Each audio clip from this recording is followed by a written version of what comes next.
Welcome to a world where particles, vibrations, and light collide, a place where leading industry experts and healers come together to discuss controversial topics that will challenge your beliefs and expand your mind. From quantum physics to metaphysics, no topic is off limits, but this is not your typical podcast. Is that the solution for the frustration? Is to be in your integrity? Yes. All yes. right. Yeah. Cool. Always be in your integrity. And in your integrity, you understand that it is what it is. Energy is until it's not, right? Energy is flowing into your body until it stops flowing because it becomes so clogged up, and then disease begins, right? So be in your integrity. When somebody's saying something that you totally disagree with, don't sit in your mind and go, what an idiot, right? Just say, wow, they're really convicted on how they feel. That's amazing. Bless them in their thoughts. Don't be judgmental in their thoughts. Bless them for having the power to feel the way they feel, even if it's different from you. It's a show guaranteed to make you question your assumptions and push you to expand your horizons. For those who are already fascinated or passionate about the work of Patti Conklin, this show will give you an inside look into the mind of one of the industry's most renowned figures in vibrational mediation. With over 28 years of experience and a long list of big-name collaborations, Patti's insights and perspectives will inspire and challenge even the most seasoned practitioners. And if you're the skeptic who doesn't believe in vibrational mediation, this show is for you. Healers, doctors, and scientists are just a few of the professions represented by our fascinating visitors that bring their unique perspective to every episode. Join us on this journey into the world of healing within and adventure inside. Our mission is to inspire, challenge, and enlighten our audience with thought-provoking conversations and fascinating guests from a wide range of fields who can shed new light on important issues facing society today. Join us for each episode if you're ready to explore and learn about the latest developments at the intersection of cutting-edge science, spirituality, and self-improvement. Enter a world where waves, particles, and light all meet. Enter the world of healing within and adventure inside.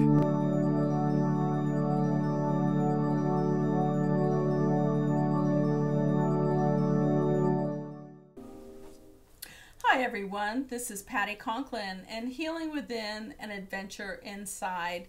Thank you so much for joining me today. I want to talk about nourishment, and it's so important, not only what we put in our mouth, but what we do with our body, what we put in our body in terms of nourishment, what we put in our soul in terms of nourishment, our spirit, all of the aspects of how do we nourish the complete body. And to help me discuss that is my dear friend, Dr. Frenesa Hall, and MD. I need to stop the doctor, just Frenesa Hall, MD. We have been good friends and colleagues for over 20 years now, and I think that what our audience gets from us is a good assessment, good information from two different points of view. And sometimes we agree with each other, and sometimes we haven't. But I want to talk about nourishment because it really is important. So let's talk from a physiological aspect of nourishment. I'll kind of throw that to you. Well, you know, as mortal beings, who says? We need food, and we need real food. So why do we need food? So food is digested and assimilated into the body. So food has vitamins, minerals, other nutrient cofactors, enzymes, all these things that we need to help our body function properly. So for example, your muscle is made up of protein. If you don't eat adequate amounts of protein, you can't maintain your muscle because your body's constantly being remodeled and repaired. You know, we're talking about sleep and repair and rejuvenation and all of that. And so if you don't get adequate amounts of protein, you can't maintain your muscle. Right. Okay. Right. And so we need food to maintain the body, and we need food to create all of the enzymes that are required for all of the metabolic functions of every cell. And we have thousands of enzymes fueling thousands and thousands and probably millions of cellular reactions, for it to function. So to make energy, it requires metabolic pathways and processes that require enzymes and other nutrients to work properly. So we need to eat the right foods that have all of these nutrients that help our body continue to work properly. There's so many times though, and it seems confusing to me. You know, I have a personal trainer who says one thing about how much protein I need and how many carbs and so forth I need in order for me to be healthy. And then I'll talk to another personal trainer and they'll have a different dichotomy of what I need to eat. Is there kind of a basic for us? Well, I think the basic is that we need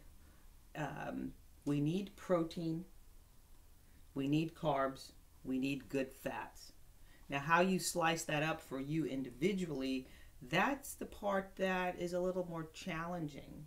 Each of us has different sort of underlying nutrient needs. So genetically, we may have a need for more B vitamins. I'm just making this up. Okay. So maybe I need more B vitamins than you do for my normal function. So is that doing a metabolic panel to find out what's going on? That's the challenge.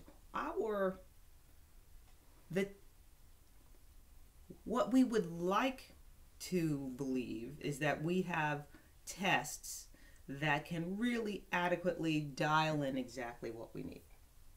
But we really don't. Our technology isn't there. You know, we don't have the tricorder, right? Darn, we need to create that. I know. We need to invent that. So part of the problem is that, you know, there's continual research and then it changes, and then you have the experts disputing it between each other as far as how much each person needs. Right. And there is no concrete, you must have 1 gram of protein per kilogram of body weight for every person. That's just not the truth. Right. What we do need is to eat good sources of protein. We need to eat fruits and vegetables and whole foods. We need to eat real food. We need to have good fat, you know, from avocados and olive oil and things like that, salmon. That's not to say that you can't have some red meat and some pork and some chicken and so forth. Right. Some people are just naturally vegetarians or vegans. They eat meat, they don't feel well. Other people try to be vegetarian because they think it's healthy, and they are miserable and don't feel good. Yeah. And so what's right for one is not right for the other. So I think we should just take a step back and look at eating clean, real food. And processed food should be, you know, 0 or minimal. Cookies, and which I love, cakes, and all of those things I love. You know, that's not something that you eat every day. Right. I mean, but don't you can eat treat tons yourself. of it, but you absolutely. Yeah. You know, it's not about deprivation.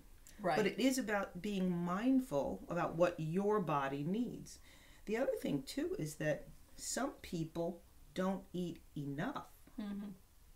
And that can affect their metabolism adversely. Right. And so again, we need to sit and with ourselves and say, okay, I ate whatever, how do I feel? Do I feel vibrant and good and ready to go after that meal? Right. Or am I feeling like a slug? Yeah. And if you're feeling like a slug after something you ate, then maybe it's something that you shouldn't be eating. So in someone, and I'll take myself in this, with digestive issues, right? It doesn't matter what I eat. I feel like a slug. Okay. If I don't eat, if I stay with, shakes and liquid, Mm-hmm. I'm good. Okay, well, I have an idea about that. Tell me. Well, in order to feel good with eating food, you have to be able to digest it. And as we get older, we don't digest as well as we used to. It ain't so. It is, I'm afraid so. So we make less stomach acid. We make less digestive enzymes. And the thing too is that our digestive enzymes, when the stomach makes them, they have a little governor on them that keeps them going 10 miles an hour. And then the acid in the stomach takes the governor off, and now they can really do their job fully. But as we get older and we make less stomach acid, those enzymes aren't working optimally. So one of the things that I have incorporated into for my own life and for my clients is using digestive enzymes to help people digest their food better. Because, so for instance, protein that doesn't get digested putrefies. Fat becomes rancid, and carbohydrates ferment. You just took all the fun out of eating. I know. But what I'm saying though is that if you don't digest food well, that undigested food can then get turned into things that are not good for you. Also, you can, if you're eating a lot of foods that are refined and high sugar, you are feeding a population of bacteria that live in your GI tract that, which we need them. Right.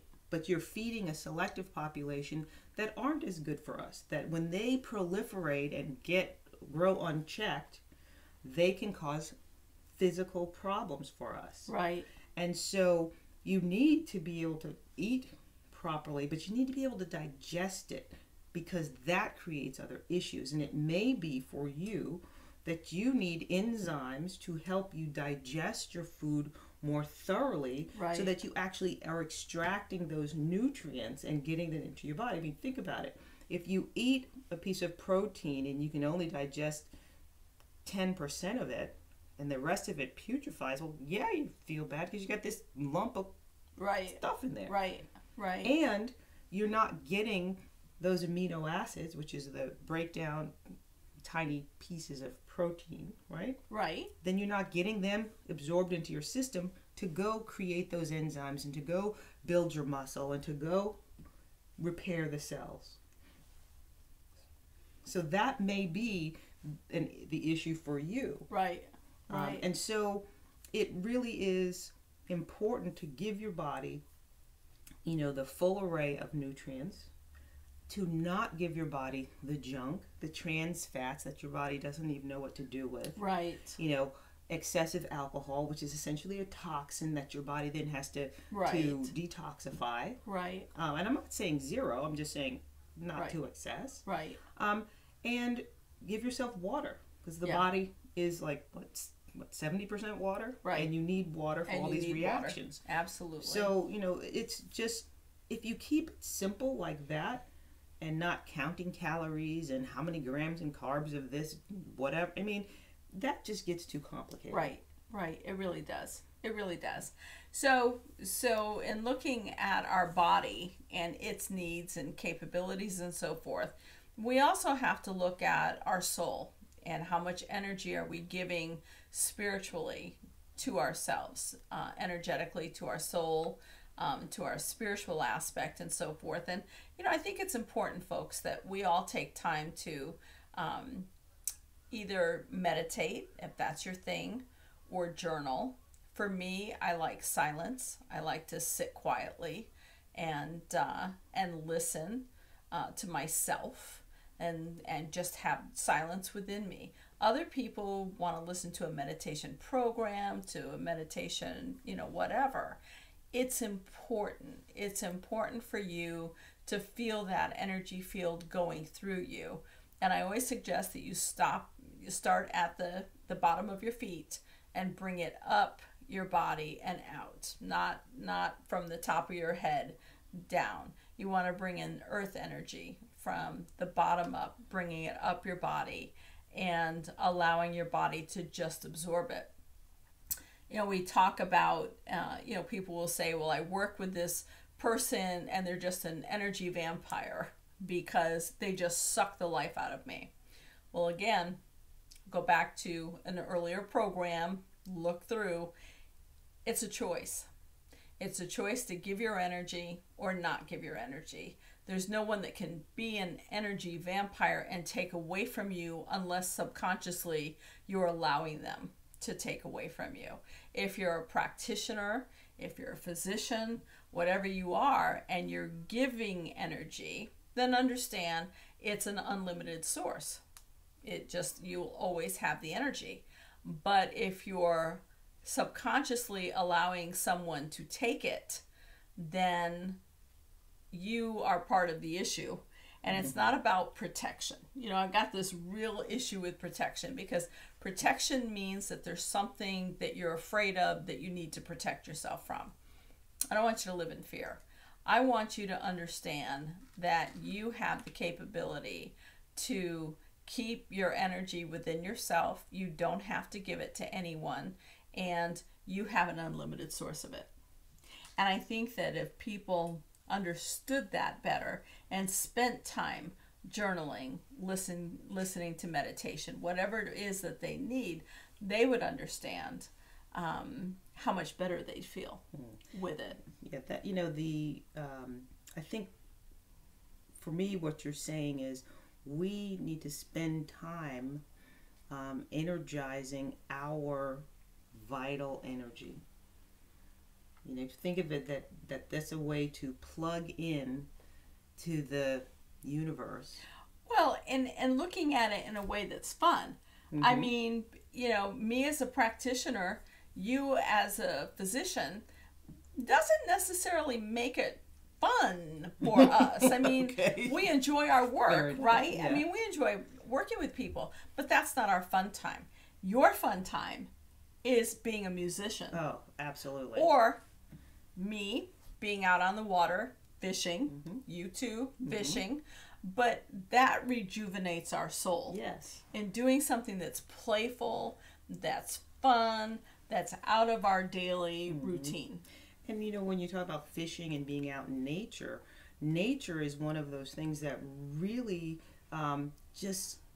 it soothes you. Yeah. You know, now, you've probably heard of grounding. Uh-huh. And so the earth has a magnetic field. Yes, it does. And they've done studies actually looking at grounding. And grounding is basically walking barefoot on the earth or sand, and you know, on the ground, not concrete, not the carpet, but outside on real earth. Yeah. And we absorb energy from the earth that helps us get balanced and grounded. Right.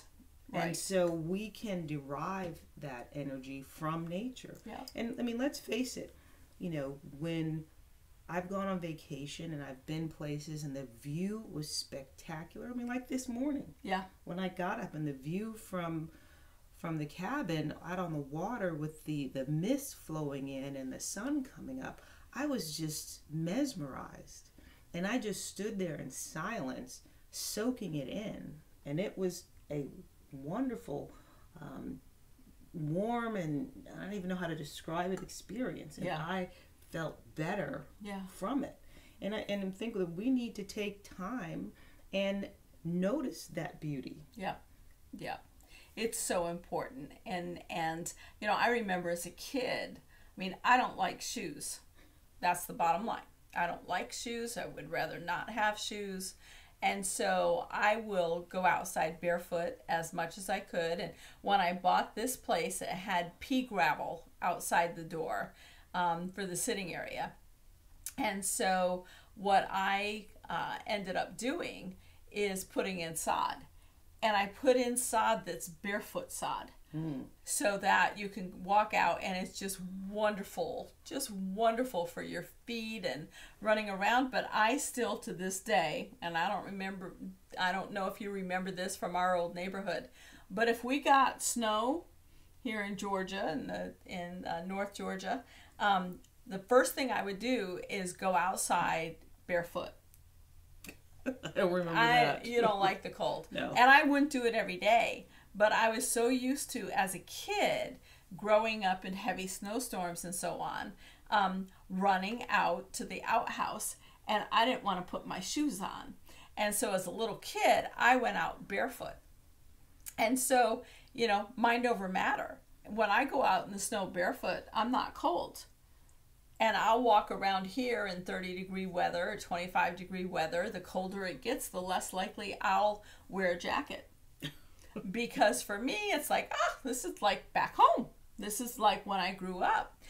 And so it's like, it's not cold unless I decide it's cold. Mm-hmm. Right? Because, you grow up with that mindset. When you've only got one heater in the house, then you grow up with that. Is it going to be cold or is it not going to be cold? And so, I could say my blood's thinner and I get colder faster, but when I really get snow here, like 2 inches or 3 inches, I'm in bliss. I'm in bliss because I know I'm only going to get it once that year. But it refreshes my soul. Mm-hmm. It nourishes me. And it takes me to a time where I was just in bliss, mm-hmm. being able to be out in the snow and sled and do all the things, and still live in a climate area now that I can get those 1 or 2 little tiny snows a year just to remind me what it's like, just to refresh me. And that's another thing about wintertime here in North Georgia is we get some cold nights. Mm-hmm. It may go down to 6-8 degrees.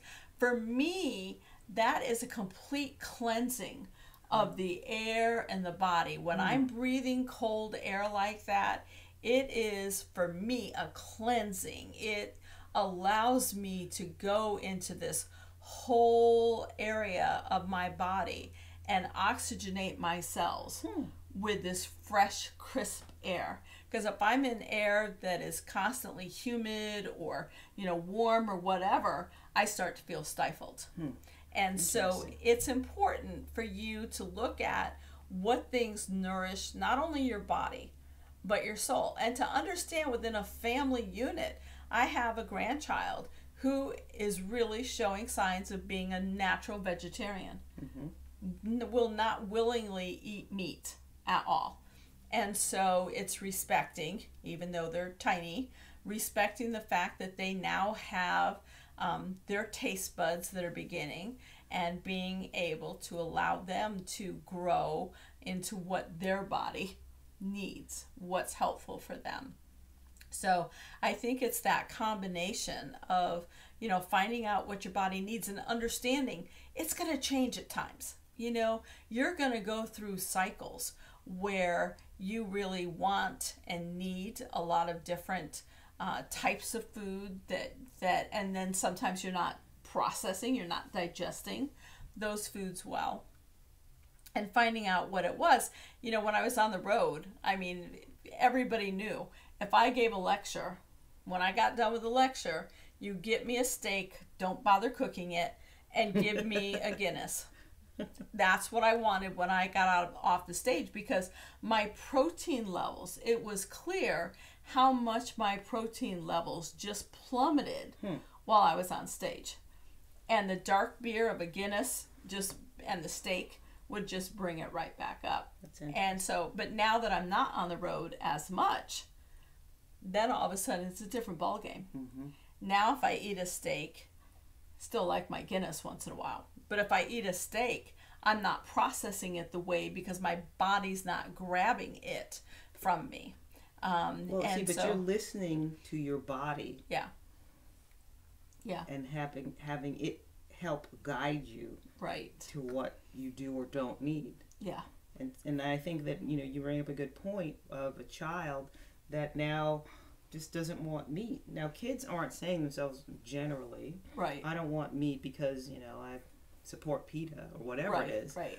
But they just naturally gravitate to the foods that work for them because kids were closer to their sort of essence.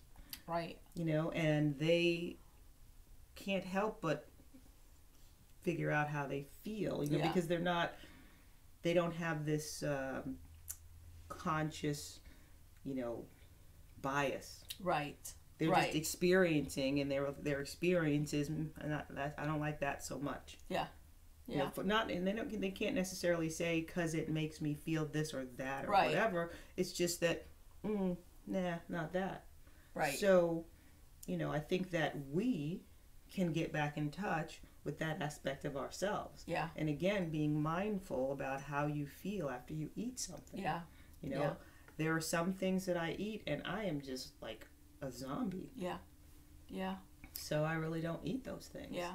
And then there are other things that I eat, like, you know, if I eat, you know, steamed vegetables and some Or brown rice and avocado. avocado, Yep. you know, I'm full, but I feel good full. Right. Energetic Right. full. Lightful. Yeah. Yeah. Other times I eat, you know, some fried chicken and Yeah. mashed sweet potatoes Yeah. and, Yeah. you know, cornbread and a beer. I'm toast. You know, you You're just done. shove me in the corner Yeah. and I'll sleep it off. Yeah. This is part of the challenge of our old neighborhood, of being with a neighbor who was an excellent chef. Oh. And so he always cooked that perfect balance, you know. We always had amazing food when he'd start cooking, and it would just be perfect for us. And all of us felt good afterwards because he used natural stuff and he knew how to put it together. And I can't remember he made it any. there was love. There was in love. the food and love around the table. Yep. It really was those awesome. days. We missed those days, definitely. So I want you to think, folks, about nourishing and how you feel about what your nourishment is now from a physical food standpoint, and how do you nourish your soul? What are you doing that makes you happy? I know for you, music makes you happy, and good friends and fellowship. And for me, having the silence, being out in nature, being able to see the water truly nourishes my soul, and it's wonderful. So think about what works best for you, folks. What feels good, what seems right. Let it change from time to time. Experiment a little bit. Maybe as you get older, look at some digestive enzymes if you need it. And but think about you, because it's all about you and who you are and what you enjoy. So thank you so much for joining us at Healing Within, an adventure inside. And we wish you a beautiful, beautiful day. And thank you for joining us. Welcome to a world where particles, vibrations, and light collide, a place where leading industry experts and healers come together to discuss controversial topics that will challenge your beliefs and expand your mind. From quantum physics to metaphysics, no topic is off limits. But this is not your typical podcast. And that's what's so critical. What you're thinking is still going inside of your body. Just because you don't say the words doesn't mean that it's not so, because you still think, right? And so we've gotten to the point where, well, as long as I keep my mouth shut, I'm okay. No, you're not. You're still storing up your body. You are still putting emotions in your body because of your need to be right. And if we have no right or wrong, then what is? And that's all there is, right? It's either energy or it's not. Whether you're speaking the words, whether you're thinking the words, whether you're thinking it, still matters. We've done so many more cellulars because people have stored so much more in the last 8 years than I've seen in my 28 years of doing this work. Because we think it, even if we don't speak it. And we're still filling our bodies with things that are conditional.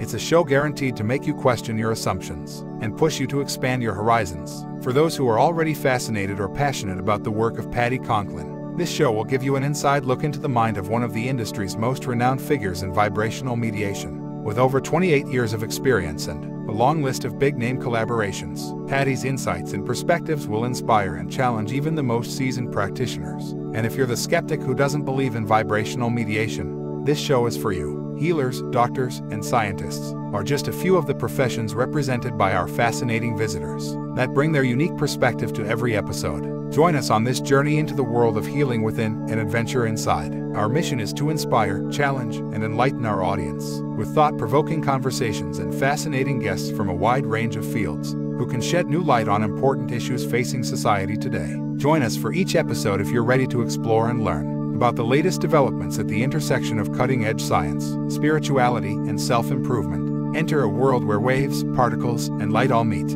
Enter the world of healing within and adventure inside.